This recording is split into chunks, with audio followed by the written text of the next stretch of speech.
faire comme prévu, Be'ezrat Hashem, 2 cours. On va essayer de faire chaque cours à peu près une demi-heure. Et après, s'il y a des questions, Be'ezrat Hashem, on va répondre. Le cours va être la fois Shlema de Malka. Il s'appelle Malka. La fois Shlema Be'ezrat Hashem, le Kol Chol Amo Israël, oui. Be'ezrat Hashem. Ashkava à la fin, on commence par le fois Shlema Be'ezrat Hashem. Comment? Pnina Bat Rachel. Pnina Bat Hana. Pnina Bat Hana. Imna. Ah, comment? Imna. Imna Bat Hana. Evie Esther Bat Yael. Evelyne Esther Bat Yael. Fortuna Bat Kenja. Bat Kenja, Mishpachat Cohen. Mishpat Maimon. Maimon. Zahari Bat Miriam. Isha Bat Miriam. Sassana Bat Miriam. Léa Sidi Fortuné Bat Rachel. Simcha Bat Rachma. Léa Bat Elisheva. שהקדוש ברוך הוא ישלח להם רפואה שלמה, רפואת הנפש, רפואת הגוף, בכל איבריהם, בכל גידיהם. אנא נרפנה להם, וכן יהי רצון ונאמר בעזרת השם. Le cours qu'on va faire, c'est d'après le Ramak. Le Ramak, c'est Rabbi Moshe Cordovero. C'était le Rav de Arizal. Il a écrit un livre qui s'appelle Apardes. Et là-bas, il y a un chapitre qui s'appelle Sha'ar Gvanim, le chapitre des couleurs. Il faut savoir qu'il y a des couleurs qui nous ramènent des mauvaises choses, parfois des maladies, chas v'shalom. Et il y a des couleurs qui peuvent guérir des maladies. Et parfois, il y a des gens qui ont, chas v'shalom, on va dire, la tension qui est très élevée. Alors ils prennent des médicaments pour baisser la tension. Et en réalité, il y a une couleur qui fait monter la tension. Si on évite cette couleur, alors on n'a pas besoin de prendre des médicaments. Et parfois, il y a des gens qui ont la tension qui est très basse. Et on peut prendre des médicaments pour monter, mais on n'a pas besoin. Il faut avoir cette couleur à la maison. Il y a toutes sortes de couleurs qui guérissent ou qui font des choses qui sont négatives. Et pas seulement les couleurs dans les objets, les couleurs des aliments. C'est pas pour rien que la tomate elle est rouge, et la banane elle est jaune, et l'orange il est orange, et etc. C'est pas pour rien, il y a des raisons. Et chaque fruit et chaque légume, ça guérit quelque chose. Alors on va essayer dans ces cours-là de développer des couleurs dans les objets, et on va voir comment ça peut jouer sur la maladie, sur la personne, sur la santé, que ce soit corporelle ou santé morale. Et on va expliquer c'est quoi morale dans la tête, qu'est-ce qui se passe. Que ce soit dans les objets ou que ce soit dans les aliments, Be'ezrat Hashem. Et d'abord une question, est-ce que vous savez combien de couleurs existent? 2, 3. De base. Couleur de base. Couleur de base, on appelle ça couleur primaire. 2, 3, 4, 8, 5. Personne n'a dit les chiffres. Une. Combien? 5. Non. Non. Personne n'a dit les chiffres. 4 couleurs primaires. Moi, je n'étais pas à l'école, moi j'étais à la yeshiva. Pourquoi il n'y en a que 4? Il n'y en a que 4. Montre-moi. Vous avez la couleur verte, bleue, bleu ciel, noir,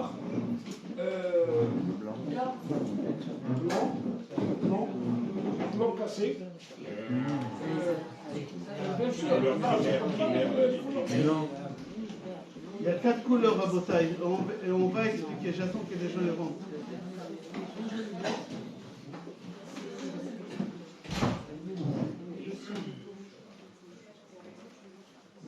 Qui a fait l'école des photographes où ils vendent des couleurs pour l'imprimante?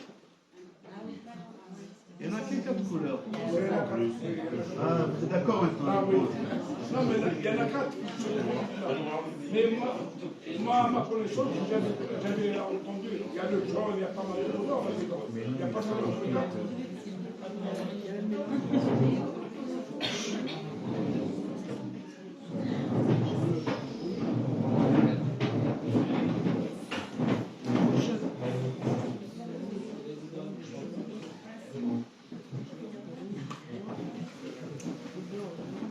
Ok, Rabotai, il y a 4 couleurs, pas plus que ça. Toutes les couleurs qu'il y a, c'est des mélanges de ces 4 couleurs. Toutes les couleurs que vous avez, et on va expliquer. D'abord, c'est quoi les 4 couleurs de base? On appelle ça les 4 couleurs primaires. Et on prend les 4 couleurs primaires et on peut les mélanger jusqu'à l'infini. Jusqu'à l'infini. Mais nous, les êtres humains, Akadosh Baruch Hu nous a donné la force de voir jusqu'à la couleur qu'on appelle infrarouge. On ne peut pas voir plus que ça. Hachem, il a donné un don aux femmes de connaître entre plusieurs sortes de rouges. Pour la pureté familiale, il n'y a que les femmes qui sont capables. Si tu prends un homme et tu lui dis, on lui donne 5 ou 6 ou 10 couleurs rouges, et on va lui dire c'est quoi la différence, il va te dire ça c'est rouge et ça c'est bordeaux. Je ne connais pas plus que ça. Et c'est même pas bordeaux, c'est rouge. Il y a à peu près 20 couleurs rouges. Et les 20 couleurs rouges, il n'y a que les femmes qui ont ces dons-là pour connaître les couleurs. Et pour la raison, Hachem il leur a donné cette force pour Taharat HaMishpacha. Alors tout à l'heure, on va parler des couleurs, mais j'aimerais commencer d'abord avec des couleurs que ce n'est pas des couleurs et tout le monde y croit que c'est des couleurs. Et vous pouvez demander, il y a un rabbin qui s'appelle Google, il ne se trompe jamais. Si vous voulez vous chercher maintenant, posez-lui la question combien de couleurs il y a, il va vous dire il y a 4 couleurs primaires. Et on va les citer, il y a le jaune, il y a le vert, il y a le bleu et il y a le rouge, c'est tout. Il n'y a que ça, il n'y a pas une autre couleur. Maintenant, il y a 2 couleurs que les gens ils croient que c'est des couleurs, mais ce n'est pas des couleurs du tout. Et si ce n'est pas des couleurs, c'est quoi on va expliquer. Et ces couleurs-là, que ce n'est pas des couleurs, chez nous les juifs, ils sont très très présents. Très très présents. Depuis que tu ouvres les yeux le matin, tu vois cette couleur devant toi. Et ce n'est pas des couleurs. Et nous on croit que c'est des couleurs. Le blanc, c'est pas une couleur, et le noir, c'est pas une couleur. Et chez nous, les juifs, depuis le matin que tu te lèves, tu vas à la synagogue, tu vas de noir et de blanc.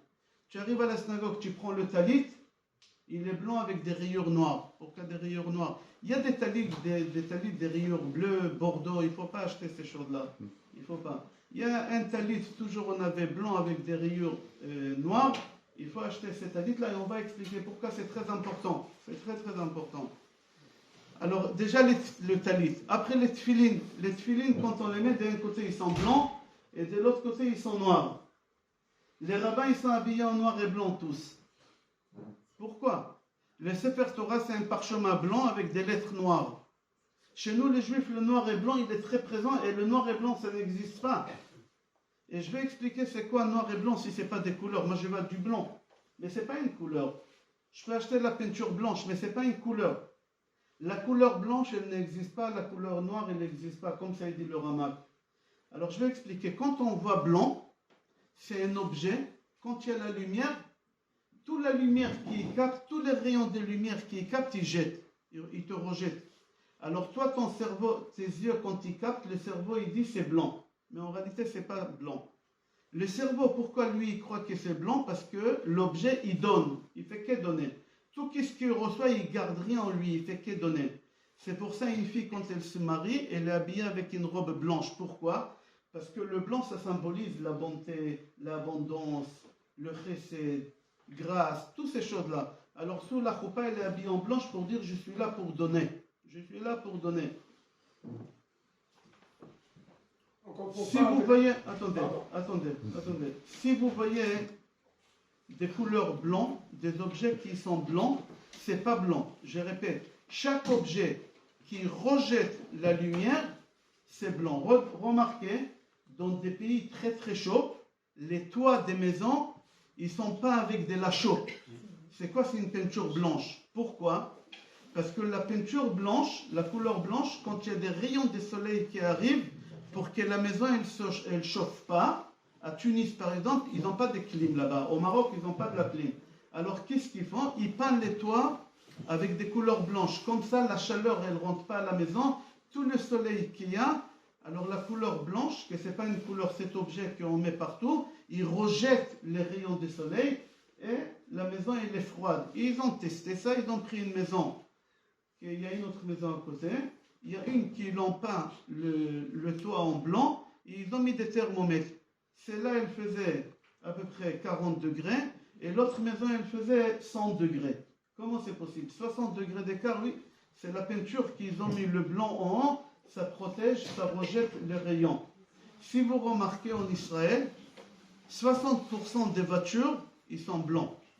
60% des voitures. Pourquoi? Parce que c'est un pays chaud. Et les gens, quand ils garent la voiture, et comme il y a les rayons du soleil qui tapent sur la voiture, alors la chaleur, elle rentre à l'intérieur et elle abîme tout le matériel, toutes les matières qu'il y a dans la voiture, la tuyauterie, ça abîme, ça use. Alors les gens, ils préfèrent acheter des voitures blanches. Pourquoi? Comme ça, quand il fait chaud, le rayon du soleil, il est rejeté. La peinture noire, la couleur noire, c'est pas une couleur noire. Quand vous voyez noir, c'est le contraire que le blanc. C'est un objet. Quand tu as de lumière, il garde toute la lumière en lui. C'est l'égoïsme, c'est le deuil, c'est le mal. Pourquoi? Parce que le noir, il fait que prendre, prend, il donne rien du tout. Alors ton cerveau, quand il voit l'objet qui fait que prendre, ton cerveau, il dit c'est noir. Mais en réalité, le noir, il n'existe pas. Alors je répète, le noir, c'est pas une couleur. Le noir, il n'existe pas. Tout ce qu'on voit comme noir, c'est le cerveau qui y croit c'est noir. Pourquoi? Parce que l'objet, il capte toute la lumière, il garde, il partage rien, il donne rien du tout. Et c'est pour ça, c'est faux. Ça symbolise le mensonge. Regardez, quelqu'un qui est gros, je dis bien un homme gros. Un homme qui est gros, il n'y a pas de femme grosse. Un homme qui est gros, qu'est-ce qu'il fait pour cacher sa rondeur? Il s'habille en noir. Pourquoi? Parce que ça fausse, ça cache. Quand tu vois quelqu'un gros habillé en noir, tu ne sais pas qu'il est gros. Le noir, c'est du mensonge, c'est le mal, c'est le deuil. Il fait qu'éprendre, il ne donne rien du tout. C'est pour ça les panneaux solaires qu'il y a sur les toits des maisons pour chauffer, d'accord? Ils sont noirs. Pourquoi? Parce que pour capter les rayons du soleil un maximum possible pour qu'ils chauffent les systèmes de l'eau qui est là-bas. Et comme ça, tu as de l'eau chaude à la maison pendant toute la journée. C'est-à-dire que le noir, il fait qu'éprendre la lumière, le blanc, il fait qu'est donner. Je répète pour que vous allez comprendre, on va avancer. Le noir, il fait qu'est prendre, le cerveau, il capte comme noir. Le blanc, il fait qu'est donner. Alors le cerveau, il capte ça comme blanc. Quel rapport avec la religion? Alors chaque personne qui se lève le matin, il a la Toum'a. On a la Toum'a le matin. Et on va lire ça dans la paracha de ce Shabbat Be'ezrat Hashem, qu'il y a la mitzvah de faire Netilat Yadayim Veraglaim. À l'époque de Beth Amikdash, on faisait Netilat Yadayim avant de rentrer au service et on lavait les pieds aussi. Aujourd'hui, la Toum'a, elle est forte, que même si tu fais Netilat Raglaim, ça ne marche pas. Alors on fait que Netilat Yadayim, on fait que les mains, un. Il y a des gens qui disent que ce n'est pas vraiment utile, alors les chassidim, ils vont au mikvé tous les matins. Tous les chassidim, ils vont tous les matins au mikvé. Ils trempent carrément tout le corps dans le mikvé. Pourquoi? Parce que quand on monte au lit, le corps, il devient impur. Quand on dort, c'est 1/60e de la mort. La mort, c'est l'impureté. Alors le corps, il capte des choses négatives, des ondes négatives. Et il rentre dans ton corps à l'intérieur des choses négatives. Tu te lèves le matin, alors tu es sale. Tu as de la Toum'a. Alors pour enlever la Toum'a, on fait Netilat Yadayim. Il y en a qui vont au mikvé.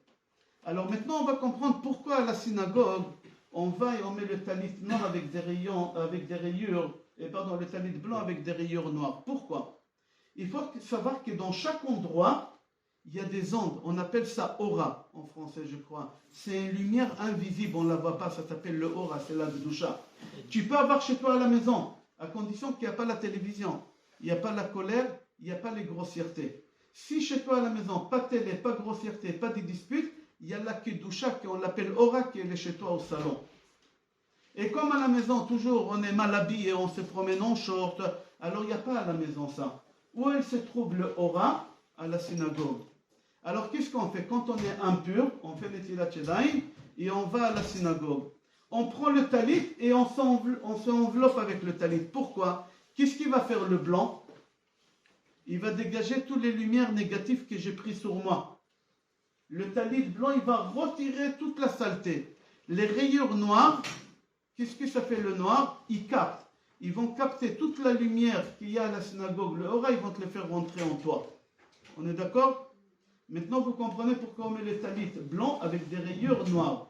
Pourquoi? Parce que le corps, il est sale, on s'enveloppe avec le talit il est blanc, il dégage, il enlève toute la saleté, les rayures noires, ils captent tout le aura qui est à la synagogue, il fait rentrer dans ton corps, pas à l'intérieur, à l'extérieur. Maintenant, moi, j'aimerais purifier à l'intérieur de mon cœur. J'aimerais purifier à l'intérieur de mon cœur, de mon corps. Alors, comment j'ai purifié à l'intérieur de mon cœur, de mon corps? Il faut savoir qu'un bébé, quand il vient au monde, le cerveau, il est ouvert. Il ne faut pas toucher ici un bébé, c'est très dangereux, c'est ouvert. Avec l'âge, ça se ferme, ça se ferme, ça se ferme chez tout le monde. Et il y a l'ouverture qui elle reste ici. Ça s'appelle en français, je crois, frontale, quelque chose comme ça. Fontanelle. Cette ouverture, chez tout le monde, elle reste ici. La taille d'un stylo, la taille de l'épaisseur d'un stylo à vis est ouvert ici. Pourquoi Hachem il a fait ça? Tout est calculé, Baruch Hachem. Quand tu mets les tefilines le matin et tu le mets un peu à droite, c'est comme si tu n'as pas mis les tefilines. Si tu mets à gauche, tu n'as pas mis en bas, en haut, c'est comme si tu n'as pas mis les tefilines. C'est pour ça à la synagogue, quand tu vois quelqu'un qui les tefilines, ils ont bougé, tu lui dis pourquoi les tefilines, ils doivent être ici dans cette ouverture-là. Elle est là. Pourquoi? Parce que le côté des tefilines à l'intérieur, quelle couleur il est? Blanc. Qu'est-ce qu'il fait? Il va retirer toute la saleté qu'il y a en nous. Par ces trous-là, il va faire sortir. Pour remplir notre corps de l'Akdoucha, l'extérieur des tefilines, c'est comme une antenne. Qu'est-ce qui fait le noir? Il capte toute l'Akdoucha et il va faire rentrer toute l'Akdoucha dans notre corps. Alors on a compris, le talit, c'est pour enlever dans notre corps à l'extérieur. Le blanc, il fait dégager les rayures noires. Il prend toute l'Akdoucha qui est à la synagogue et il fait rentrer dans mon corps.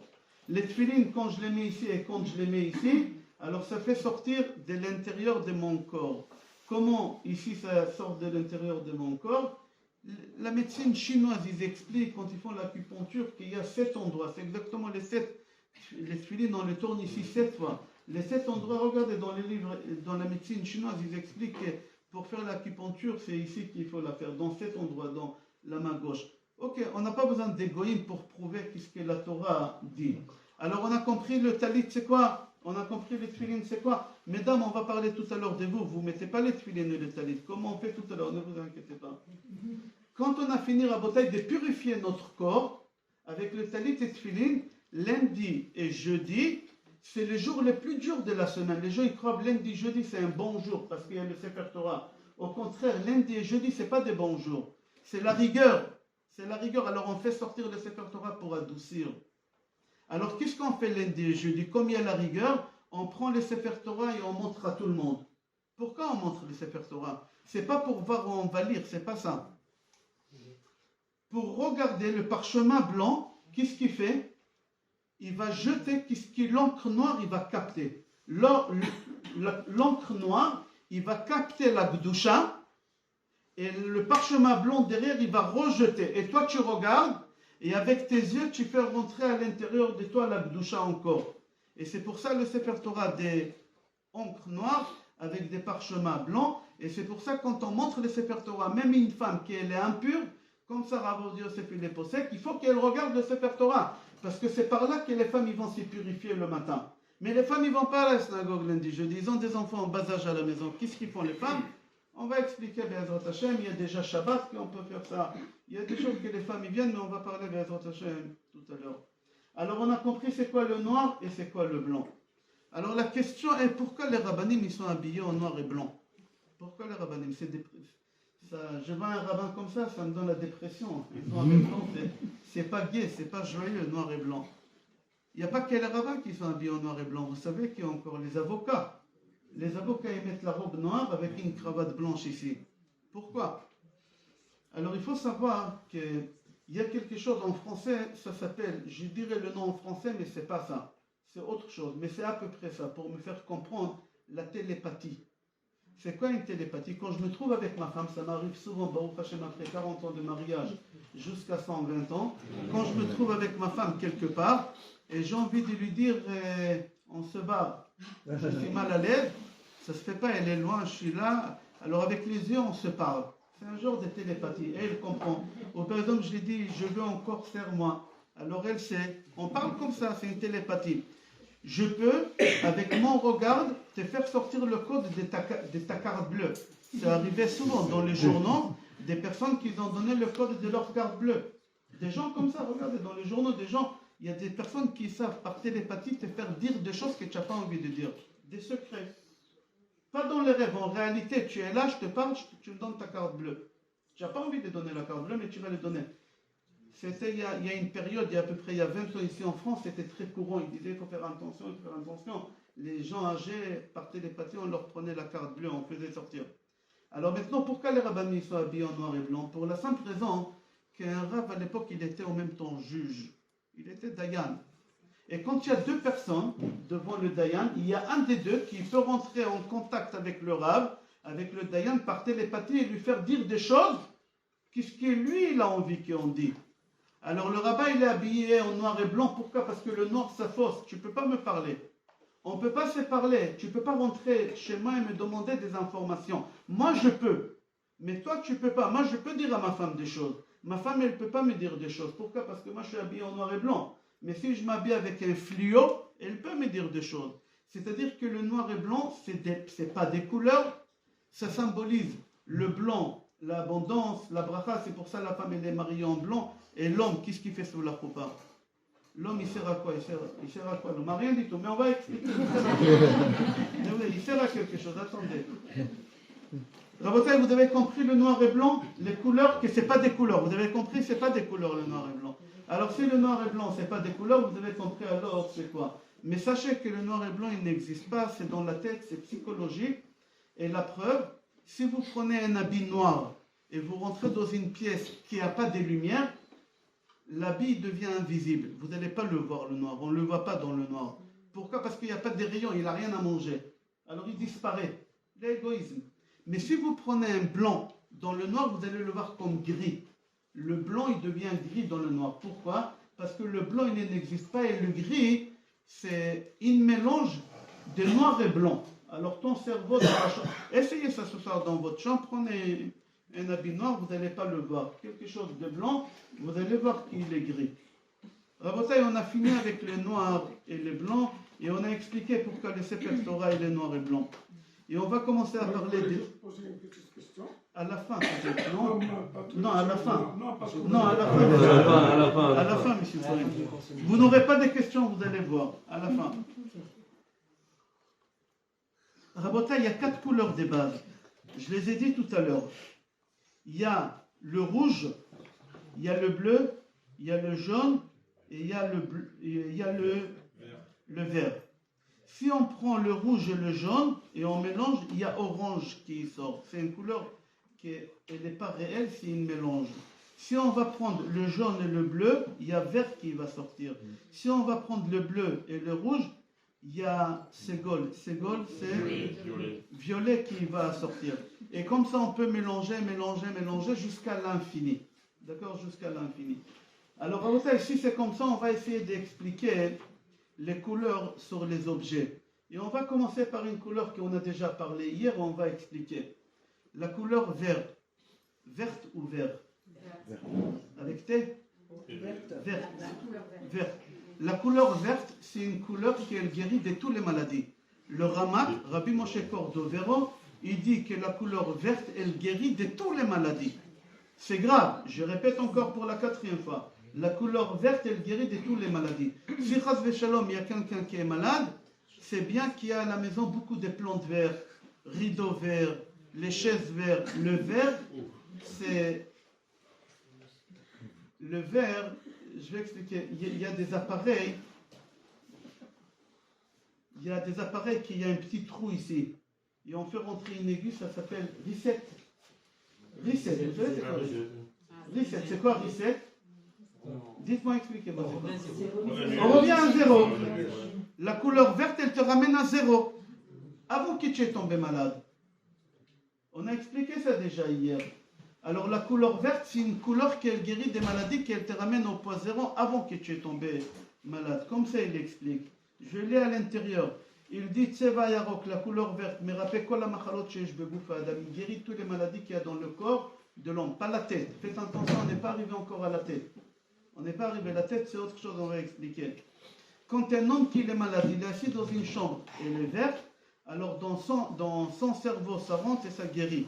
Et la preuve, si vous allez à la pharmacie, le logo des pharmaciens, il est vert. Les goïms, ils ont appris ces choses-là. Beaucoup de choses, on va voir tout à l'heure chez les goïms, par exemple les avocats habillés noir et blanc. Pourquoi? Ils ont appris ça des chez nous. Beaucoup de couleurs que vous voyez chez les goïms, que ça vient des chez nous, qu'ils ont appris ça des chez nous.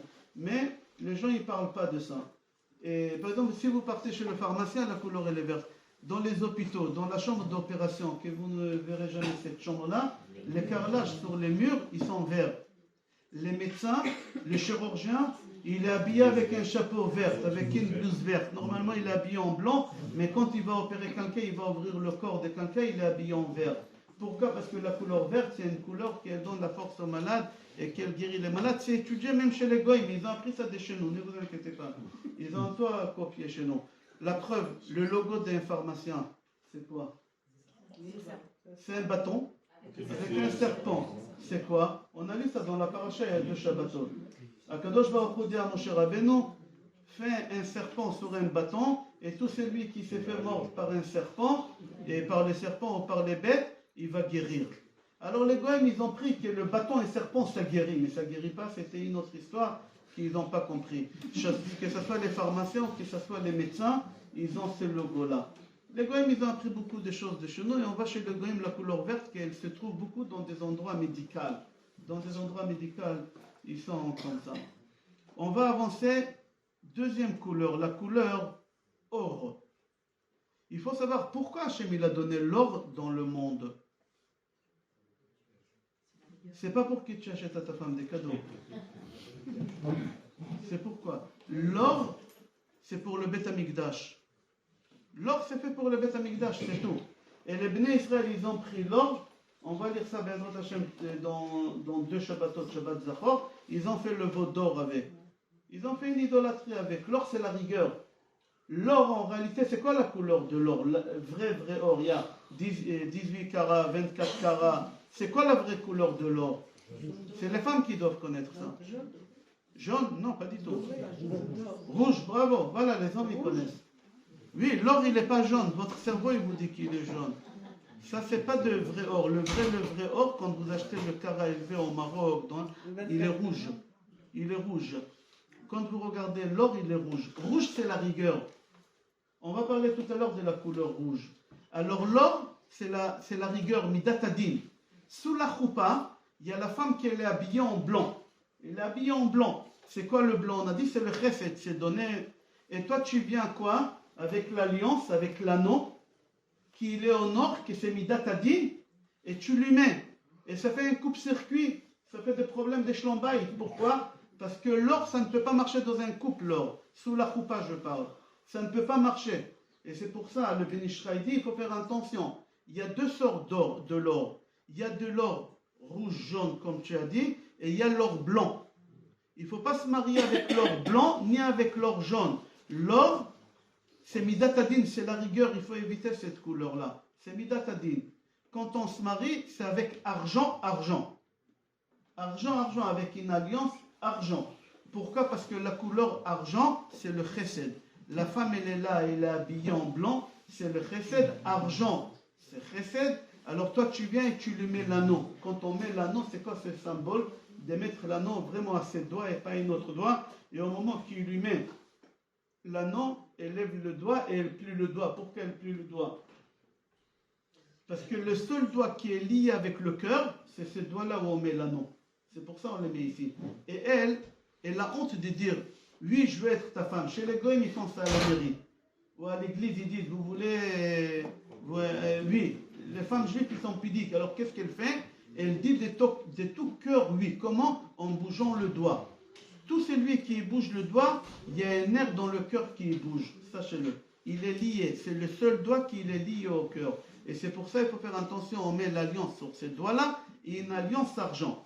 Pourquoi? Parce que le couple, il y a le mari et il y a la femme, qui en réalité, c'est une seule neshama qui Hachem, il l'a coupé en 2.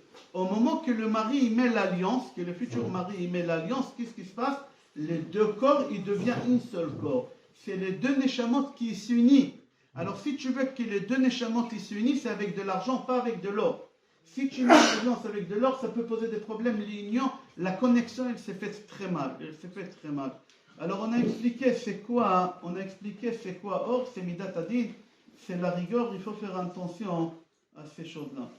C'est la couleur blanche ou de l'or blanc? Que ce soit de l'or jaune voilà, ou de l'or blanc, toutes les alliances que nous faisons maintenant, c'est de l'or blanc. C'est pas bon. Une alliance en argent, C'est pas bon. C'est pas bon. Voilà. Tout or, c'est pas bon. Tout or, c'est pas bon. Il faut... Un barre de fer encore.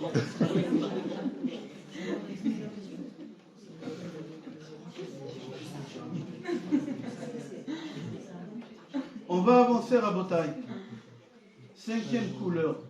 La 5e couleur, c'est la couleur rouge. Les femmes, ils ont un certain âge, je ne sais pas si on appelle ça une maladie, bouffée de chaleur.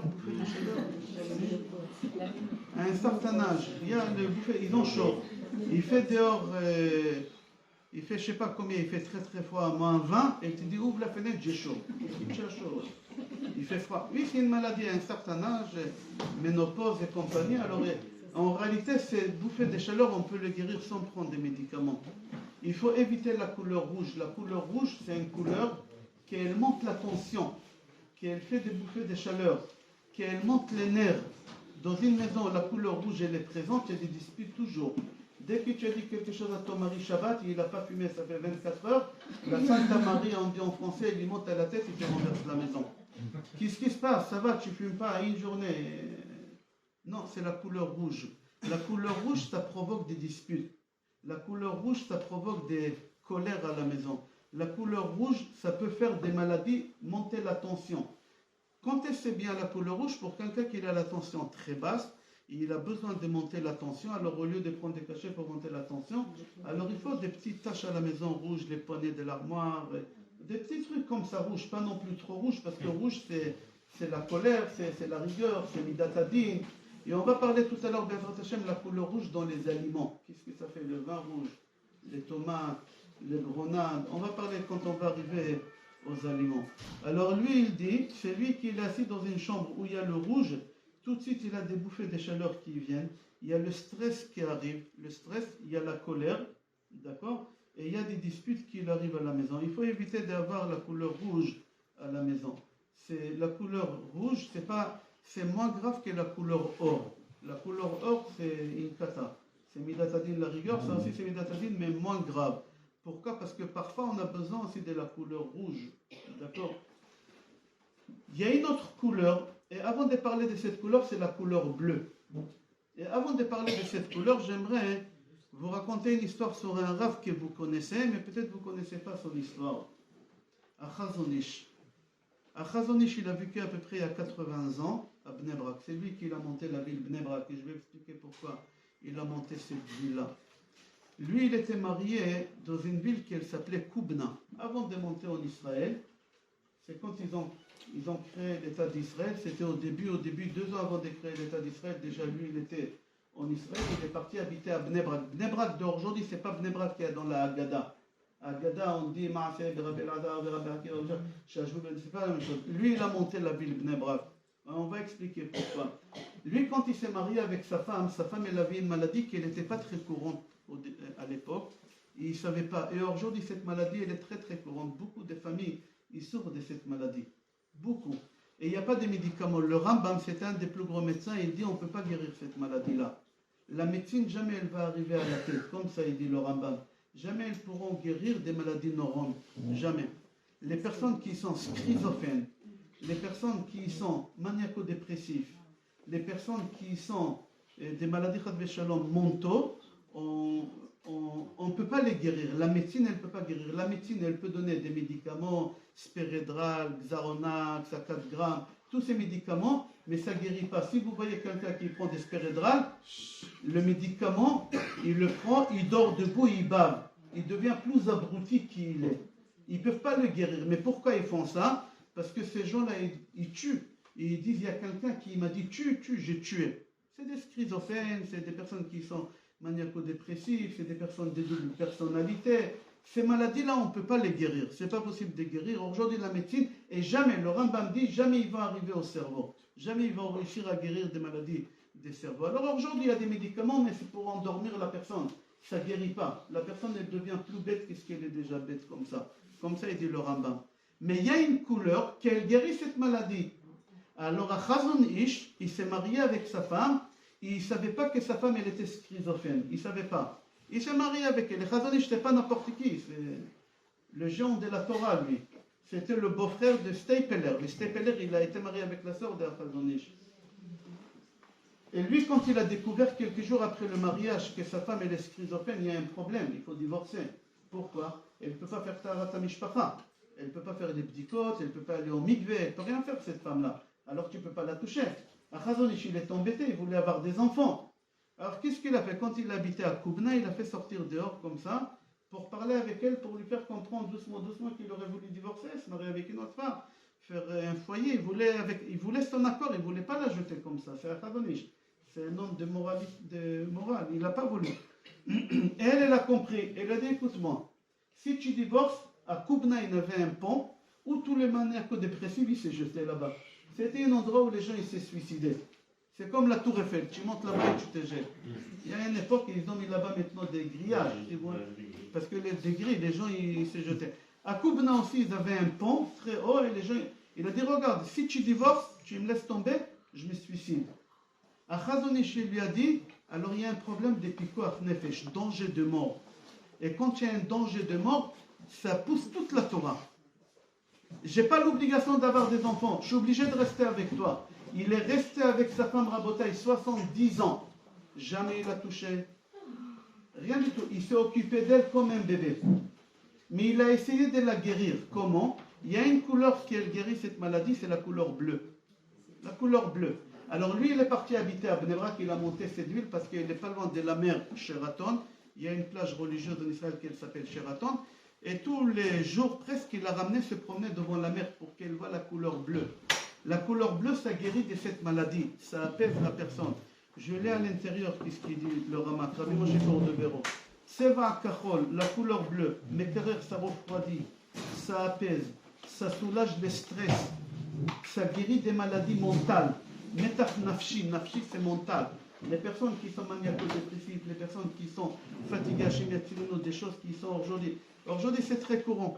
Alors les gens ils essayent de se faire guérir, ils fument des pétards, ils se font oublier, il y en a qui se mettent dans la drogue, chacun il fait des bêtises, il y en a qui se suicident, chacun il fait quelque chose, d'accord? Parce qu'ils ne peuvent pas vivre, ils ont un stress en permanence, ils ont des imaginations, ils ont des problèmes. Alors lui il dit comme ça, que même la médecine traditionnelle, s'il y a des psychologues ici, les psychologues conseillent à des personnes comme ça d'aller à la mer. Alors les gens ils croient que c'est pour écouter les vagues. Pour écouter les vagues. Non, pas du tout, c'est pas pour écouter les vagues. C'est pour voir la couleur bleue, le ciel bleu avec la mer bleue, et ça guérit. C'est pour ça, Chazon Ish, il prenait sa femme là-bas pour essayer de la guérir. Alors on a compris la couleur bleue, ça fait quoi? C'est la couleur qui guérit de toutes les maladies qui sont mentales, qui sont dans la tête, qu'on ne peut pas... Est-ce qu'il a guéri à la fin? Non, il n'a pas eu des enfants avec elle. Mais ça l'a soulagé, ça l'a aidé.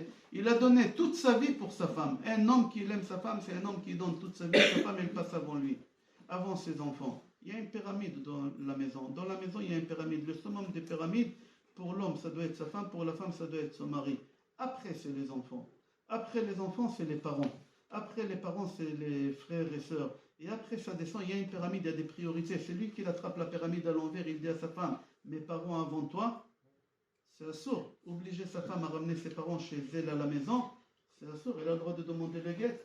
La femme, elle peut dire non, je m'impose, tu te débrouilles, tu les mets dans la maison de retraite, ou je ne sais pas qu'est-ce que tu fais. Mais ta mère, je ne la supporte pas, je ne peux pas l'avoir à la maison. Et la mère, elle est vieille, qu'est-ce qu'on va faire avec elle? Ok, il y a une halakha, débrouillez-vous, mais on ne peut pas la faire rentrer à la maison. Ok, c'est pas un cours de Shlombaï. On va avancer à la bataille. Mais il y a des halakhot Shlombaï. Est-ce qu'on a le droit d'obliger la femme de faire rentrer la belle-mère à la maison? Est-ce que la femme, elle peut dire, je ne veux pas que tu le ramènes? Il y a des halakhot, c'est des halakhot. On ne fait pas qu'est-ce qu'on veut. Nous, les juifs, on a la Torah. Qu'est-ce qui veut dire Torah? Torah, c'est Ora'a. C'est un guide. La Torah, elle nous guide comment il faut vivre, d'accord? Il Il y a une autre... Hein? Il y a une limite pour les kibbutz-avaim. On ne meurt pas pour les parents. Si la personne il a les moyens de faire nourrir ses parents, il a l'obligation de les nourrir. S'il n'a pas les moyens, il n'est pas obligé de les nourrir. Il n'y a pas. Ma femme, elle passe avant mes parents. Mais D'accord, pas il y a que qui pour, peut avoir- pour nourrir les parents, pas que pour ça. D'accord. Il y a beaucoup de Tout. choses à faire. Non, mais le problème, c'est la nourriture. Regardez, non. Monsieur Cohen, là on sort du sujet. Là vous parlez de Kibbutz Avayim, ça c'est une autre cour, on peut faire une autre fois. Il y a des limites, les femmes ils n'ont pas l'obligation de Kibbutz Avayim premièrement. Les femmes ils n'ont aucune obligation. La femme elle a l'obligation de s'occuper de son mari et de ses enfants, tout d'abord d'elle-même, de son mari et de ses enfants. Les parents c'est fini pour les femmes, c'est fini. C'est une halakha. C'est une halakha. La mère elle n'a aucune obligation, la femme elle n'a aucune obligation. Et si elle fait une grande mitzvah. Les hommes ils ont l'obligation s'ils peuvent. Une femme, elle m'a dit il n'y a pas longtemps, elle m'a dit, mes parents ils habitent à Lyon. Non, c'est un monsieur, il m'a dit, mes parents ils habitent à Lyon, j'ai pas les moyens de payer un TGV. Je dis, bah tu marches à pied. C'est pas parce que tu n'as pas l'argent, ça t'empêche pas d'aller voir tes parents. Il y a. Mais s'il n'y a pas de solution, il n'a pas de jambes. Alors il n'y a pas d'argent, il n'y a pas de jambes, alors reste à la maison. Il y a limite, Kibbutz Dorim, il y a limite. Je ne peux pas priver ma femme pour donner à mon père. Il y a des limites, ta femme elle passe avant les parents. C'est comme ça. Il y a des gens qui ne veulent pas accepter ça. Mais il y a une halakha, il y a une Torah. Dans la Torah, c'est marqué comme ça. Ok, Rabotaï, on va parler d'une couleur un peu plus joyeuse. C'est une couleur, quand vous la voyez, vous souriez. Et surtout les Marseillais. La couleur jaune. La couleur jaune, ça ramène le sourire sur le visage. Alors, on va parler sérieusement, Rabotaï. Il faut savoir, aujourd'hui, il y a des lumières, on les appelle en français des LED. Les LED, ils sont blancs. Il y a des LED jaunes, comme là-bas à la bibliothèque. Ça, c'est une lumière jaune. Ça, c'est une lumière blanche. À la maison, il ne faut pas avoir des LED blanches. Et on va expliquer pourquoi. Le Ramak, il explique. À l'époque de Ramak, ils n'avaient pas des LED. Mais je vais expliquer comment lui il dit ça. La couleur blanche, c'est une couleur qui refroidit la personne. Un homme, il n'est pas capable de dire à sa femme « Je t'aime, sans toi, je ne vaux rien ». Je ne sais même pas comment Hachem m'a donné le mérite d'avoir une femme comme toi. Tu es capable de dire ça à ta femme? Non. Pourquoi? Parce qu'il y a une lumière blanche. Le blanc, ça bloque la personne d'être sentimentale. Le blanc. Alors quand moi j'ai dit à un homme, quand je reçois des couples, pourquoi tu ne dis pas à ta femme je t'aime? Pourquoi tu ne dis pas, tu l'enlaces pas, tu ne caresses pas? Pourquoi tu ne fais pas ça? Et il dit, j'ai pas vu mes parents faire ça. Pourquoi vous voulez que je fasse une chose pareille? Je dis, c'est pas parce que tu n'as pas vu chez tes parents faire ça, alors tu ramènes la même poubelle avec toi chez toi à la maison. Ton père, il a fait une erreur, parce qu'ils étaient pudiques peut-être, mais chez toi à la maison, tu dois te comporter autrement, c'est pas la même chose. La Gemara dit, En isha meta ela al ba'ala. Une femme, si elle meurt, c'est à cause de son mari, c'est tout. C'est la conclusion de la Gemara.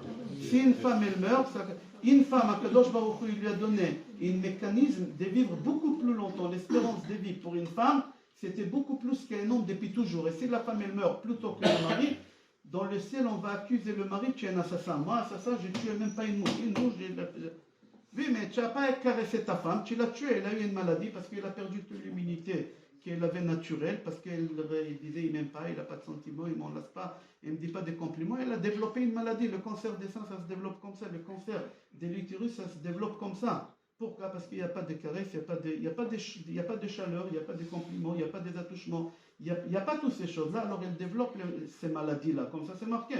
Et tu es un assassin. Mais ma femme, elle est morte de cancer. Non, elle est morte de cancer indirectement, mais le cancer, il est venu à cause de toi. Et pourquoi ça vient? Il dit le Ramak, il dit parce qu'il y a la lumière blanche. La lumière blanche, ça bloque d'exprimer les sentiments qu'on a vers l'autre. Alors un homme, il n'est pas capable de dire à toi. Alors il dit, parce que mon père, il l'a pas fait. Alors moi, je n'ai pas l'habitude de faire. Je n'ai pas vu ça chez moi à la maison. C'est faux. Moi aussi, personnellement, en vrai, je n'ai pas vu chez mes parents. Mes parents, c'est des anciens, c'est des rabbinim, c'est tout ce qu'ils voulaient. Jamais j'ai vu mes parents se toucher ou quelque chose. Pour eux, c'était 3 km chacun. Pourtant, je n'ai pas ramené ça chez moi à la maison. J'ai fait un travail chez moi. Et devant mes enfants, j'ai essayé de faire des choses pour que les enfants y voient, pour qu'ils ramènent ça chez eux à la maison. Alors, pour aider ça, c'est la couleur jaune. La couleur jaune, ça t'aide à exprimer tes sentiments. Regardez les smiles. Ça s'appelle les smiles. Les smiles, regardez chez le rabbin Google, vous pouvez vérifier. Les smiles, en réalité, il y a quelqu'un qui les a fait il y a 30 ans. C'était un Suisse. Il les a fait couleur verte. Au point de départ, c'était vert. Et ça n'a pas marché. Il a laissé tomber. Il y a un Anglais qui l'a pris, qui a changé des couleurs. Il a fait jaune. Et aujourd'hui, les gens, ils en voient des milliards par jour dans le monde. Pourquoi? Parce que le jaune, ça t'aide à exprimer triste, joyeux, en colère. Vous voyez, quand vous envoyez, vous exprimez avec la couleur jaune, c'est quoi tes sentiments, je t'aime pas, il y en a qui font comme ça de loin, tu n'as pas besoin, tu envoies un truc bleu et jaune et la personne, elle va comprendre. Venez, on va lire à l'intérieur. Il dit la couleur jaune, ça donne un sentiment, une sensation, des lumières, des joies, ça ramène la simcha. Demandez à un enfant de dessiner un soleil. Il va dessiner un soleil avec un soleil qui sourit. Il sourit. Pourquoi? Qui t'a dit que le soleil il sourit? Tu as vu le soleil qui sourit? Non, ça ramène le couleur jaune, ça te ramène le sourire sur le visage, naturellement. Naturellement, quand tu vois la couleur jaune, c'est quelque chose qui ramène la simcha. Vemaïr et nefesh, ça guérit des maladies, des stress. Quelqu'un qui est stressé, ça guérit de ça. Mais à zen, ça équilibre les sentiments. Il y a des gens, je l'aime ou je l'aime pas, je divorce ou je divorce pas. Ah, tu l'aimes? Ah, je ne sais pas si je l'aime, peut-être c'est une habitude, après 30 ans de mariage. Il y a des gens qui croient qu'après 30 ans de mariage, tout est acquis, je n'ai pas besoin de brosser mes dents avant de monter au lit, je n'ai pas besoin de prendre ma douche tous les jours, il n'y a rien d'acquis. Abraham Avinu, après 75 ans de mariage, les malachim, ils viennent chez lui à la maison, la première question qu'il lui dit, c'est quoi? Ayesara Ishtecha. C'est quoi Ayesara Ishtecha? Regardez Rachid. Qu'est-ce qu'il dit Rachid Ayesara Ishtecha? Dis je t'aime. Regardez, ramenez un fromage, je vais vous montrer. Rachid dit, est-ce que tu exprimes à ta femme tes sentiments? Tu imagines la femme Ketcha, regardez, elle est pudique, elle est là-bas. Abraham Avinu, le père de la nation, 75 ans de mariage, il n'a pas dit à sa femme je t'aime. Les malachim, ils sont venus chez lui, ils ont dit Ayesara Ishtecha. Est-ce que tu remarques ta femme, elle est où? Normalement, quand il y a des invités qui arrivent à la maison, la femme tout de suite, c'est qui? Elle n'est pas sortie pour voir c'est qui. Et en plus, ton mari vient, il lui dit, écoute, il faut tuer 3 bœufs. C'est quoi ça, 3 bœufs? Ça va pas ou quoi? On est le même ici, 3 bœufs. Et un bœuf, ça suffit pour tout le monde. Elle n'a pas posé des questions. Il lui a dit, Shlosha seim lushiva asirogot, sole, la meilleure farine. Il lui a dit 3 kilos. Vous savez c'est quoi? C'est qui mange 3 kilos? Il était que 3. Ok, on va avancer à Botagne. La couleur verte, on a parlé de cette couleur-là. Et maintenant, on arrive à la couleur orange. À la couleur orange, c'est, vous vous rappelez, les anciens doivent se rappeler, VRP, ça s'appelait? VRP. Non, vous savez pas c'est quoi VRP? Représentant. Ils partaient dans les portes. Oui, bonjour, je vends Moulinex. Vous voulez acheter une Moulinex? Je vends des petits perroirs. À l'époque, c'était comme ça, des porte à porte. Maintenant, aujourd'hui, c'est par téléphone. On arnaque les gens par téléphone, pompe à chaleur, panneaux solaires, on arnaque toute la journée. Et on raccroche les téléphones, un amarre, etc. Avant, c'était des porte-à-porte. En Martinique, j'ai un copain qui faisait ça jusqu'à aujourd'hui en Martinique. C'est pas la même chose qu'ici. Ça s'appelle toc-toc. Toc-toc, ça s'appelle en Martinique. Maintenant, quand tu as un client devant toi et tu veux lui vendre quelque chose, et tu veux qu'il achète, même s'il n'a pas besoin, un esquimau, tu veux lui vendre des glaces, tu peux. Comment? Avec la couleur orange. Quand tu arrives avec la couleur orange devant la personne qu'elle te voit, psychologiquement dans sa tête, il dit c'est quelqu'un de confiance. Je me mets entre ses mains, tout ce qu'il veut, je ferai. Psychologiquement, la couleur orange. Même les goïms, ils ont appris ça. Est-ce que vous vous rappelez les bloc-notes? Dans le monde entier, la couleur des bloc-notes, c'était quelle couleur? Orange. Et comment les bloc-notes ils s'ouvrent? Pourquoi comme ça? Pourquoi pas comme ça, comme un cahier? C'est quand tu es devant les clients, tu les dis devant les yeux. Regarde la couleur orange. Aujourd'hui, quand on va voir des clients, on va voir avec d'iPad. Achète un protège iPad orange. Tu vas voir, tu vas vendre. C'est important, tu vas vendre. Comme ça, il dit le Rama. Tu as une dispute avec ta femme, Chad Shalom. Alors tu as fait une grosse bêtise. Alors tu dis, je vais lui acheter un cara. Mais tu es fou, tu n'as pas besoin d'acheter un cara. Viens avec une cravate orange, tu dis, chérie, je te demande pardon. Elle va te dire, je te pardonne. Orange, c'est une couleur qu'elle fait dire à l'autre, j'accepte tout ce que tu veux. Venez, on va voir. Mais taher ou menaker ugashot shlulim. Ça enlève tous les pensées négatives que je peux avoir sur la personne qui est en face de moi. D'accord? Mechazek et avat abriot ve'yireh chiyuvit shebo. Ça donne une vision objective de la personne. Je te fais confiance. Je me mets entre tes mains. Comme ça, il dit. Alors, il dit pour faire le shlombaït, c'est bien arriver avec une couleur. Arrive à la maison avec une écharpe orange. Ta femme, elle va voir que tu travailles chez EasyJet. Comme ça, il dit le Rama. Raboté, on a fait la plus grande partie des couleurs. J'aimerais dire une couleur à un homme dans l'oreille. Viens. Viens 2 secondes, je te dis une couleur dans l'oreille, tu dis rien à personne. Alors regardez, normalement quand j'ai fait ces cours-là, je pose la question à 6 femmes. Et je pose la question à 6 hommes. Aucun homme y donne la réponse. Et toujours sur 6 femmes, il y en a 1 ou 2 qui donnent la réponse. Quelle réponse? Sur la couleur que je lui dis dans l'oreille. C'est une couleur qui est très spirituelle. Il y a les 10 sphères. La sphère la plus haute, et chaque sphère elle a une couleur. Et la couleur la plus haute, qui est approchée des Hachem, c'est cette couleur-là. Et comme les femmes ils sont plus spirituelles que les hommes, alors les femmes ils aiment cette couleur, les hommes ils ne pensent même pas à cette couleur. Alors quand vous demandez à quelqu'un, mesdames, les dames, derrière, les dames mariées, quelle couleur vous aurez imaginé votre salon? Vous, madame? Oui, vous. Moi. Réfléchissez. Non, je sais pas. Violet. Violet. Madame? Oui. Quelle couleur tu aurais imaginé ton salon, les trucs, les fauteuils, comment tu aurais imaginé? Top. Comment? Top. Top, c'est quoi top? Ah, marron. Madame? Marron. Marron. Madame? Beige. Madame, vous derrière là-bas? Moi, Oui. un salon. Quoi? Gris. Non, laissez-la parler. Ok, on a fini avec les femmes rabotailles. Monsieur, quelle couleur vous aurez imaginé la voiture, la maison, la couleur, le bureau? Comment vous aurez imaginé? Que vous aimez? Quelle couleur vous êtes attiré? Top. C'est quoi? Vous? Gris. Blanc. Blanc. Monsieur là-bas, qui croise les mains. Rose. Vous. Gris. Vous. Marie. Marie. Le foncé. Vert. Aucun homme, il a donné la réponse. La première femme, elle a donné la réponse. La première. Violet. Aucun homme, il a donné. Comment Kadosh Baruch Hu, il nous appelle? Comment on dit violet en hébreu? Ségol. Comment Hachem il nous appelle dans la Torah? Am? Ségoula. C'est quoi le peuple violet? Hachem il nous appelle le peuple violet. Am Ségoula, Hachem il nous appelle. Le peuple violet. C'est-à-dire que c'est la couleur qui est la plus proche d'Akadosh Baruch Hu. Hachem il n'a pas de corps, Hachem il n'a pas de forme, et Hachem il n'a pas de couleur. Un logo, un lodmut agofni, il ne faut pas se tromper. Hachem il n'a pas de couleur. Mais la couleur la plus proche d'Hachem, la plus spirituelle, c'est cette couleur. Et c'est pour ça que les femmes ils aiment cette couleur-là. D'accord? Maintenant qu'on a parlé à Rabotai des couleurs des objets, on va parler des couleurs dans les couleurs dans les aliments. Quand on mange quelque chose qui est rouge, quelque chose qui est orange, quelque chose qui est vert, quelque chose qui est blanc dans les aliments, qu'est-ce que ça fait dans notre corps?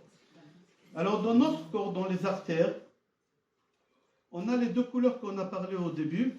On a des globules rouges et des globules blancs. Le rouge, c'est Midatadin. Le globule rouge, c'est Midatadin. Le globule blanc qu'on a dans le corps, dans les artères, il dit le Ramak Rabbi Moshe Cordovero, c'est le chesed. D'accord, c'est le chesed. Il appelle ça Lavan chesed, Adam ou Gvura. Et il dit dans les aliments aussi, il y a le chesed et le Gvura. Et on va commencer à expliquer Be'ezrat Hashem. Alors il dit comme ça. Il dit tous les fruits et les légumes qui sont rouges. Il écrit Agvania, tomate, avatiach, pastèque, pilpel, un poivron rouge, toute sadé, la fraise, la grenade. Il dit toutes les choses qui sont rouges, ils ont une quantité d'antioxydants énorme. Et ça purifie les sangs. Comme ça, il dit le Ramak. Il y a 600 ans, il dit comme ça. Et le vin rouge, il ne faut pas exagérer, un verre de bon vin, pas un vin de rouge.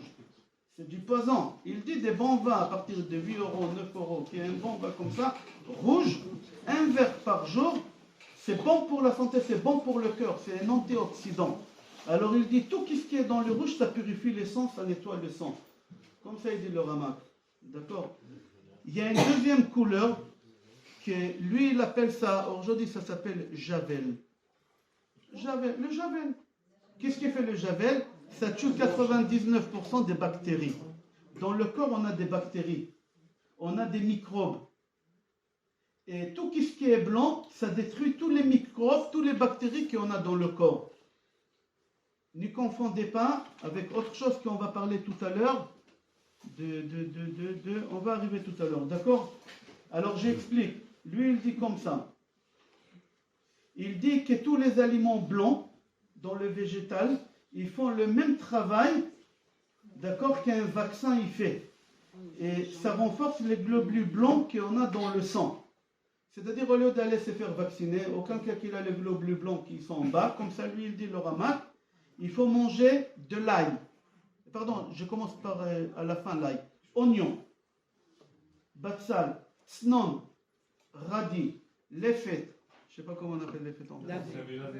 Navet. Et pourquoi j'ai fini avec l'ail? Parce que lui, il dit l'ail, c'est spécial. Lui, il dit l'ail, ça n'enlève pas 99 comme le javel. Sur le javel, c'est marqué, on enlève 99. Regardez sur les... Lui, il dit c'est 100%. 100%. 100%, il dit. Il appelle antibiotique activité, un antibiotique naturel. Et je veux dire quelque chose très vite, c'est lui qui l'a compris, il a compris, c'est lui qui l'a pas compris, il n'a pas compris. Il dit le ramak, ça remplace les pilules bleues. Si vous avez compris, on continue. Il dit c'est bien pour avoir des enfants. Des gens qui n'arrivent pas à avoir des enfants pour des raisons, d'accord, les spermatozoïdes, il n'y a pas assez, il n'est pas solide, il est liquide, etc.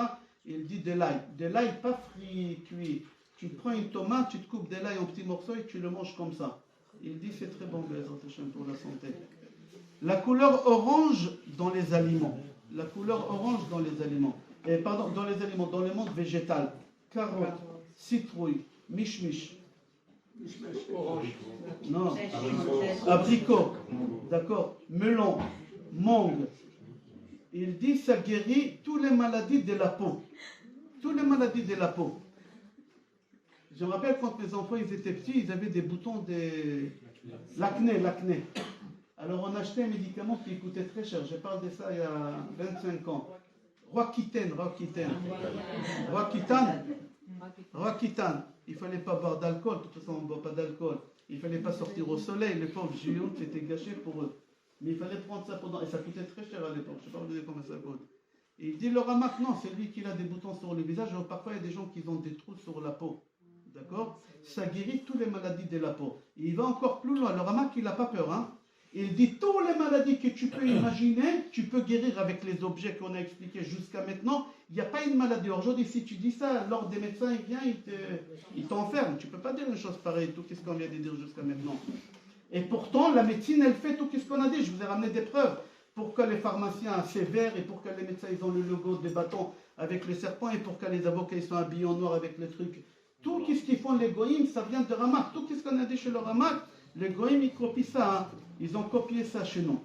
Ça guérit toutes les maladies de la peau. Aujourd'hui, il y a quelque chose que des gens ils veulent cacher leur âge. Je parle toujours aux hommes, je ne parle pas aux femmes. Il y a des hommes qui veulent montrer qu'ils sont plus jeunes que leur âge. Alors ils se font tirer, ils se font gonfler, ils font tout ce qu'ils voulaient, ils font, les hommes. Pour ne pas montrer qu'ils ont 70 ans, ils ont 60 ans. Il y a une seule chose que tu ne peux pas cacher. Mesdames, qu'est-ce qu'on ne peut pas cacher? Il y a quelque chose, il y a quelque chose qui trahit notre âge et qu'on ne peut pas guérir. Quelqu'un m'a dit que maintenant ils ont commencé à guérir ça. Le docteur il va nous confirmer. C'est quoi Rabotaï? Non, ne me dites pas ça. Hein? J'entends pas. Les mains. Les mains? La peau des mains? Qu'est-ce qu'elle a la peau des mains? Elle s'abîme. On met des... Voltaren, on met je sais pas quoi.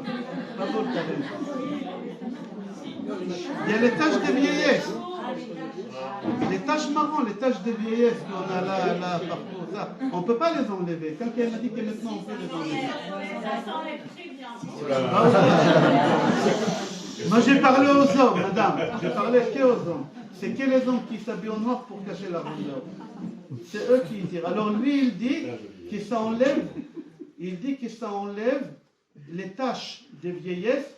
Et il continue, il dit toutes les maladies du soleil. Les maladies du soleil, c'est l'ultraviolet qui ramène le cancer de la peau.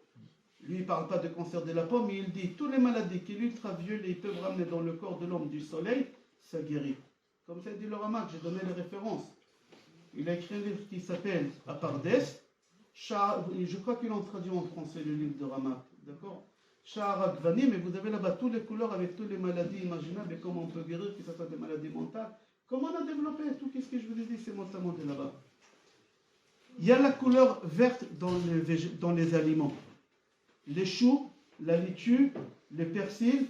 Il dit, voilà, c'est ça la maladie que je ne voulais pas qu'on confonde tout à l'heure, c'est les toxines. Ça élimine toutes les toxines qu'il y a dans le corps.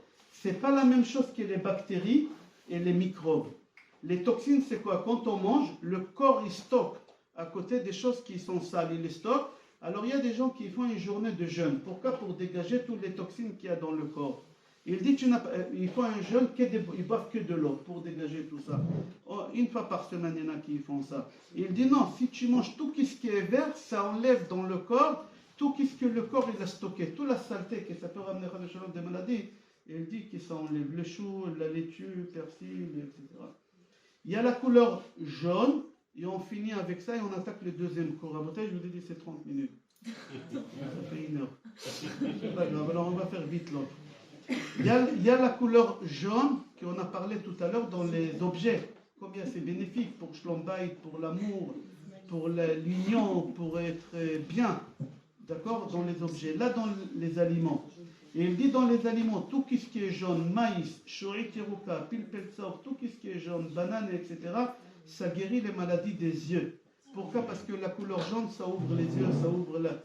Tout ce qui est jaune, ça nous donne la simcha, la gaieté, la joie. Alors, quand on est joyeux, la rétine, ça s'appelle de l'œil, elle s'ouvre, elle s'agrandit.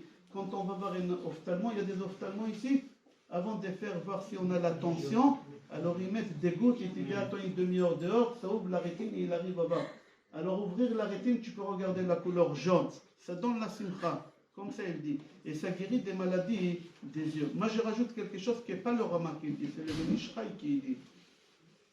Il y a autre chose qui guérit des maladies, que ce soit la cataracte, toutes les maladies qu'on peut imaginer dans les yeux, les 2 bougies de Shabbat. Quand on allume les bougies de Shabbat, il y en a minimum on allume 2. Il y en a qui allument le nombre de personnes de la maison. Il y a qui chacun a l'habitude, mais minimum 2. Quand on fait qui douche à la maison, il faut regarder 2 bougies. Fixer, même qu'il y en a 8, 10, tu fixes 2. Les bougies, les 2 bougies, ça guérit la lumière des bougies, qui c'est jaune aussi, ça guérit les yeux. Pourquoi? Comment on dit bougie en hébreu? Ner. C'est combien valeur numérique ner? Hein? 250. 250. 2 bougies 500. Et c'est marqué dans la Gemara, c'est lui qui fait des gros pas, c'est lui qui court, il perd la vue doucement, doucement. C'est pour ça Yosef il a dit à ses frères, n'y courez pas vite, marchez doucement. Alors la Gemara elle dit pourquoi pas, ils n'ont qu'à courir vendredi regarder les bougies des Shabbat, ils vont retrouver la vue. Le problème qu'ils n'avaient pas des bougies des Shabbat parce que leur maman elle est morte. On a parlé de ça dans le cours ce matin. D'accord? Alors regardez les 2 bougies, ça ramène la vue. Ça ramène la vue, ça guérit des maladies des yeux. Ok Rabotaï, on a fini les couleurs. Et les questions, M. Cohen tout à l'heure, d'Ezrat Hashem. Les questions tout à l'heure. Je vais attaquer vite les couleurs des prénoms. Le cours des prénoms. Il faut savoir, Rabotaï, qu'une femme, quand elle est enceinte, et là le cours, il va être, je ramène des références sur chaque chose. Le cours, il va être d'après le livre des Maharachou, d'accord, qu'il a écrit en nom de son Rav. Son Rav, il a écrit aucun livre. À Arizal, il a écrit aucun livre. Tous les livres d'Arizal, c'est son élève qui l'a écrit, Maharachou Rabbi Chaim Vital. Et ça, c'est à Ari Akadosh. Une femme, quand elle est enceinte, et elle a un bébé, et elle attend le bébé, alors il y a beaucoup de femmes, ils achètent des livres des prénoms. Ils veulent choisir un prénom. Il ne faut pas faire une chose pareille, on va expliquer. Oui, ils demandent à des copines, qu'est-ce que tu penses? Tu sais, Michael, ça fait américain, c'est pas trop juif, c'est juif, c'est pas juif, ça fait américain. Peut-être il va aller aux États-Unis faire des études, alors ça c'est pas partout, Michael. Non, il ne faut pas faire des choses pareilles. Parfois, il y a le papa qui vient, écoute ma fille, tu sais, ma mère elle est morte à tel âge, que tu appelles la fille, si tu l'appelles Masouda, tu l'appelles Frecha, comme ma mère. C'est assourd. Ton père, il te dit, je veux que tu appelles ton fils comme mon père, c'est assourd. Pourquoi? Parce que la même vie que la personne elle a eue, si vous donnez son nom à l'enfant qui va venir, il aura la même vie. Il aura la même vie. Si son père il est mort à 50 ans du cancer, ce petit-là, il aura 50 ans, il va mourir de la même maladie que l'autre. La même chose. J'explique. Quelque chose de vécu. Moi, je suis israélien, je suis né en Israël, j'ai fait mon service militaire comme tous les Israéliens, il n'y a pas 3 ans. 2 ans, j'étais tankiste, je conduisais des chars, Merkava. Et quand on est sorti des Liban, j'avais un tank devant moi. La personne, elle est montée devant moi, on était seuls. On n'avait pas des soldats dedans, il fallait ramener, on est sorti, c'est à l'époque des... Le pauvre, j'ai oublié son nom. Ok, on est sorti, mais on était vide. Et lui, non, je ne suis même pas né encore. J'ai la barbe blanche, mais je ne suis pas aussi vieux déjà. C'est lui qui était devant moi, c'était pas un copain, je ne le connaissais pas, mais il est monté sur une mine, il s'est explosé, il est mort. Le char, il est mort. Après, j'ai appris qu'il s'appelait Yosef. La mère, elle était enceinte. Elle a appelé son fils qui est né Yosef. C'est lui, Yosef, qui est né. Quand il a eu 18 ans, après, c'était la guerre de Shlom Galil. Quand ils ont sorti des Liban, il est monté à la même âge que son frère, mais pas le même endroit, il est mort la même chose. Aussi, il est monté, son char, il est monté sur une mine, il a voulu faire comme son frère. Je veux faire comme mon frère. Il n'a pas fini la mission, moi je vais finir la mission, et le pauvre lui aussi, il n'a pas fini.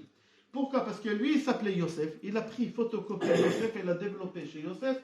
Et Yosef, qu'est-ce qu'il a eu? Lui, il a continué sa vie. Alors, on ne donne pas les prénoms de quelqu'un qui n'est pas religieux, qui n'est pas Shomer Shabbat, qui ne croit pas, qu'il a des problèmes, qu'il est divorcé, qu'il a des problèmes de santé, on ne donne pas. Pourquoi? Parce que c'est la continuité.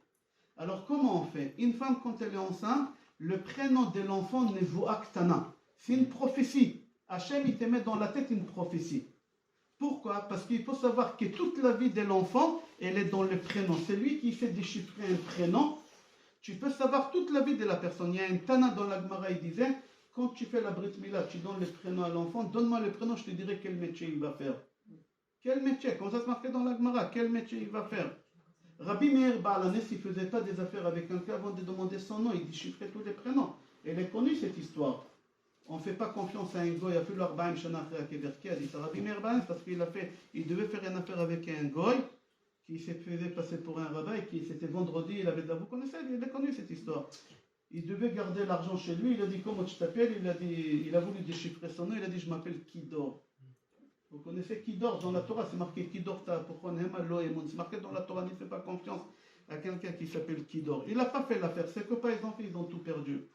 C'est-à-dire quand tu choisis le prénom de ton fils, toute sa vie elle est dans le prénom.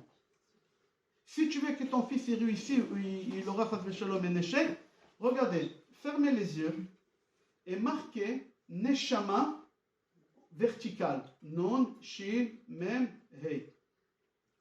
C'est quoi la lettre d'en bas? Hey. Hey, c'est les échecs. C'est ouvert en bas, tu tombes.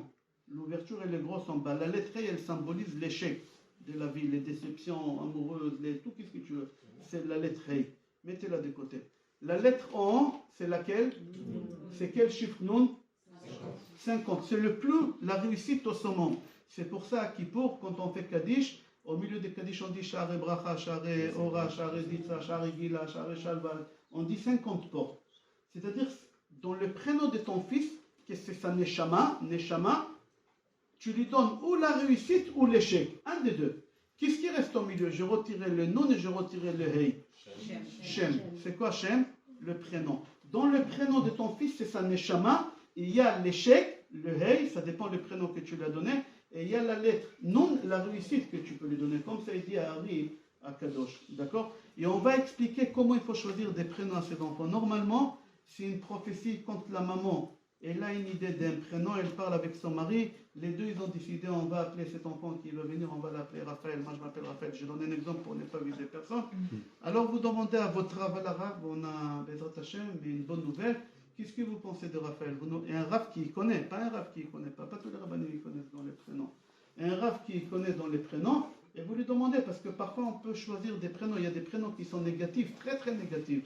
Je ne dirais pas les prénoms, il y a un prénom chez les femmes, toutes les femmes qui ont ces prénoms-là, c'est ou jamais mariées, ou mariées divorcées, ou maniaco-dépressifs. Toutes les femmes. Et c'est une statistique, c'est pas moi que je l'ai fait. Hein. Stop, il n'y a pas lequel. Chez les hommes, la même chose. Tous ceux qui ont ces prénoms-là, la même chose qu'on a dit chez les femmes. Ou jamais mariés, ou mariés divorcés. Il y a des prénoms qui sont positifs chez les femmes, et il y a des prénoms qui sont positifs chez les garçons, et il y a des gens qui ouvrent des sociétés. Ils donnent le nom à une société, et le nom de la société, ça joue énormément. Et parfois, la société, elle doit marcher bien parce que le produit que tu veux vendre, il est très demandé, il n'est pas cher, mais ça ne marche pas. Les gens, ils vont acheter plus cher, mais pas chez toi que tu es moins cher. Et en plus, toi, c'est une fabrication allemande, Zahama, solide. Lui, c'est une fabrication chinoise.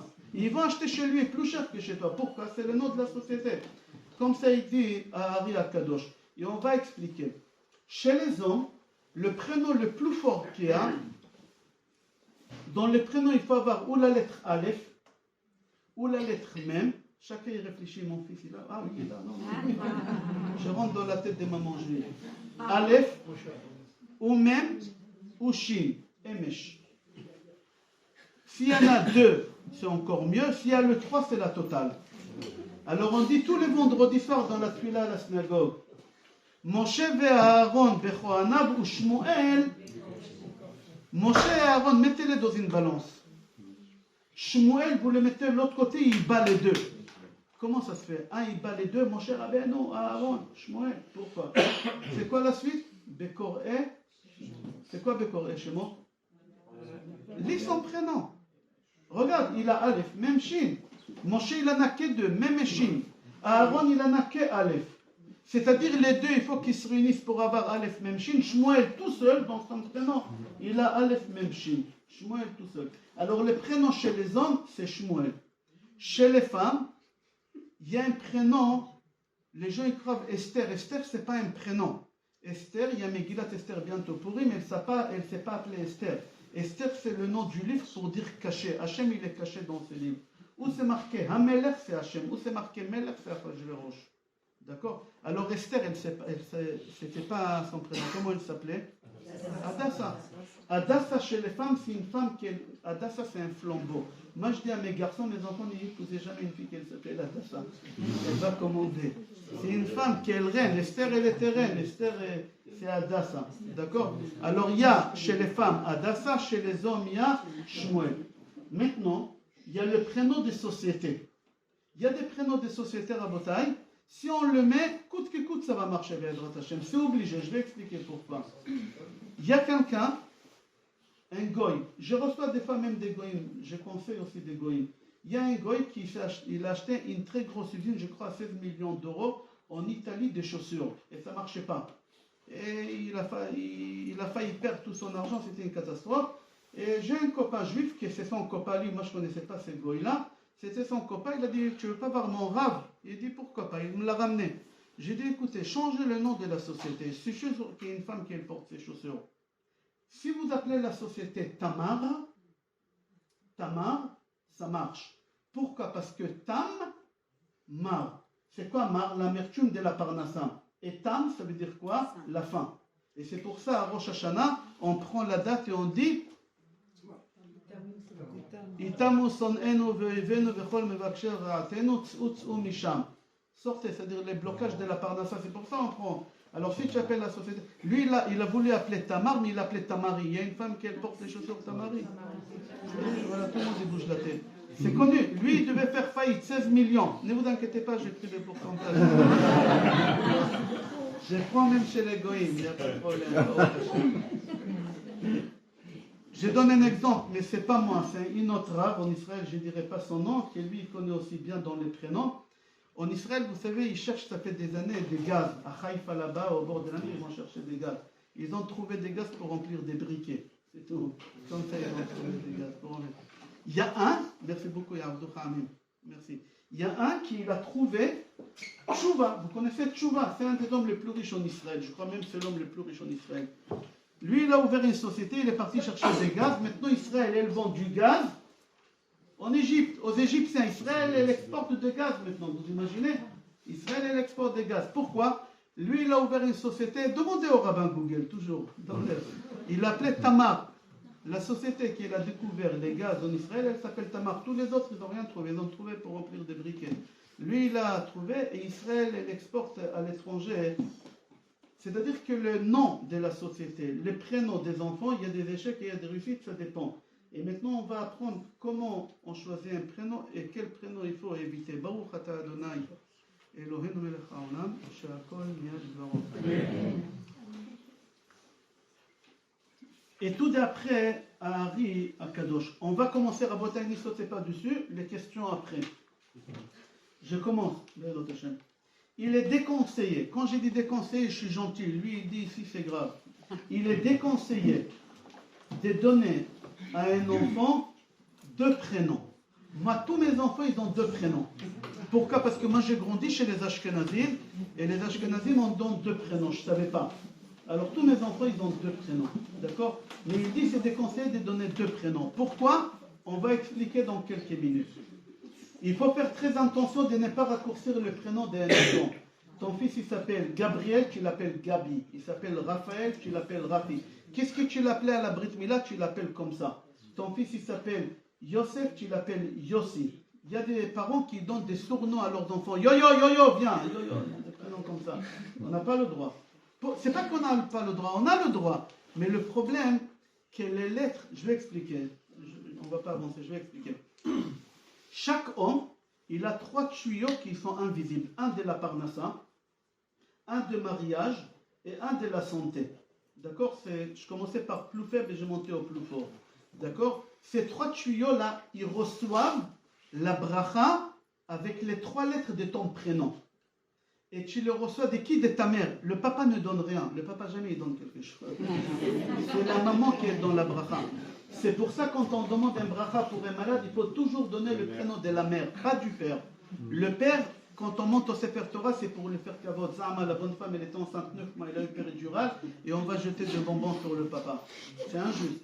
Mais pour faire kavod au papa, on dit le prénom du père. Mais en réalité, on ne dit jamais le prénom du père, toujours la mère. Pourquoi? Parce que c'est la mère, on est lié à la mère pour avoir les brachot.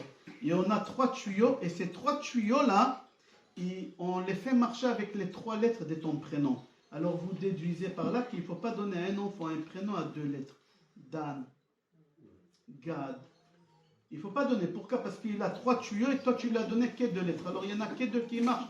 Ça peut faire un blocage pour le mariage, ça peut faire un blocage pour un des tuyaux qui ne fonctionne pas. Comme ça il dit à Ari Akadosh. Voilà, on est arrivé. Il dit Adif la tête. Il est préférable de donner un prénom plus que 2 lettres. Pourquoi? Pour les 3 tuyaux, comme on a expliqué. Il faut faire très attention de ne pas appeler une fille avec un prénom de garçon. Il y a des filles qu'on l'appelle Gabriel, avec 2 LE. Il faut faire très attention, parce que le prénom, c'est la Neshama. La fille, elle a un corps de femme. Elle a un corps pour avoir des enfants. Et le prénom garçon, il ne peut pas avoir des enfants. Alors cette fille, elle ne pourra pas avoir des enfants. Il faut faire très attention. Alors on n'appelle pas Gabriel. Chez nous, s'il y a une fille qui s'appelle ici Gabriel, ce n'est pas un prénom. Il y a des gens qui croient qu'ils ont un prénom en hébreu, mais ce n'est pas un prénom en hébreu. Gabriel, pour une fille, ce n'est pas un prénom.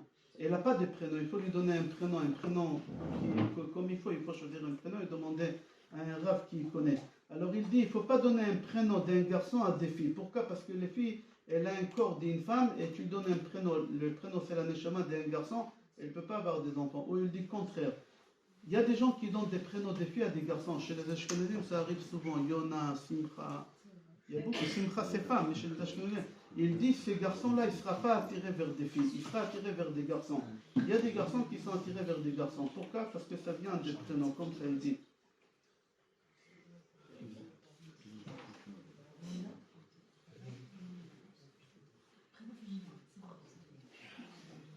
Je saute des choses parce qu'on est...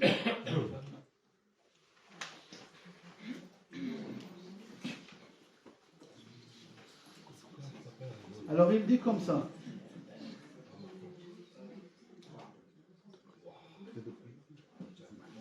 Il faut éviter de donner des prénoms avec une mauvaise signification. Par exemple, en Israël, il y a des prénoms modernes. Nimrod. Vous connaissez? C'est quoi Nimrod d'ailleurs? Nimrod, c'est le roi qui... Non, j'ai dit la signification de mot. Ça veut dire quoi Nimrod? Révolté. Il va se révolter contre ses parents, il va se révolter contre sa femme, il va se révolter contre tout le monde. Jamais il aura le shalom. Ni à l'intérieur, ni shalom nafshi, ni extérieur, Nimrod. Ou par exemple, il y a un prénom, Yatom. Vous savez, en Italie, il y a 5 ans, il y a une télépériphérique qui est tombée. Il y a des grands-parents qui sont morts, les parents et une fille, les garçons, il est resté seul. Et jusqu'à aujourd'hui, la famille se dispute là-bas. Comment il s'appelait ce garçon?